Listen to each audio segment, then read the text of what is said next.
When you threatened tariffs on Canada a couple weeks ago, Justin Trudeau rushed down here. He wanted to make nice. Now he's on the way out. Is that what you wanted? I didn't think he was going to quit.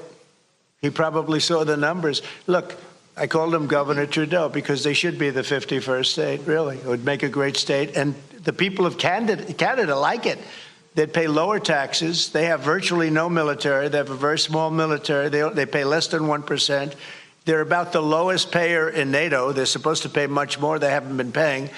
They have a lot of problems. And I was with Wayne Gretzky. I said, Wayne, would you like to be the governor of Canada? I can't imagine anybody doing any better than Wayne. Wayne was not too interested. But I think he probably would have liked statehood. He's a friend of mine. He's a great guy. He's the great one. We call him the great one, right? He's a great hockey player. But I will say this. I think that there's, it was stated pretty strongly a couple of weeks ago about Canada, and people laughed. And now they're all saying, well, it's very interesting. And I say from the standpoint of the United States, we're subsidizing Canada $200 and $250 billion a year. We have massive deficits.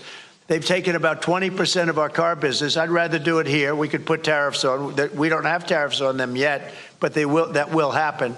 But they've taken about 20% of our car business. I'd rather have it done in Detroit or have it done in South Carolina or any other state that does cars, and we have a lot of them. We don't need Canada for that. We don't need Canada for lumber because we have big forests that we have, not utilized. In some cases, they're protected, which I can take that protection off. And you take down a tree and you grow a better tree. That's, pretty common.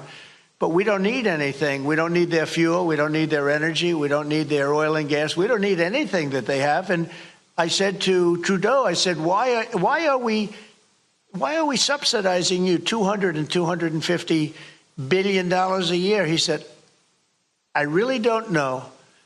And I said, well, I don't know either. I said, what would happen to Canada if we didn't? He said, Canada would be obliterated if that happened. I said, then Canada should be a 51st state. And that's where we are now. A story that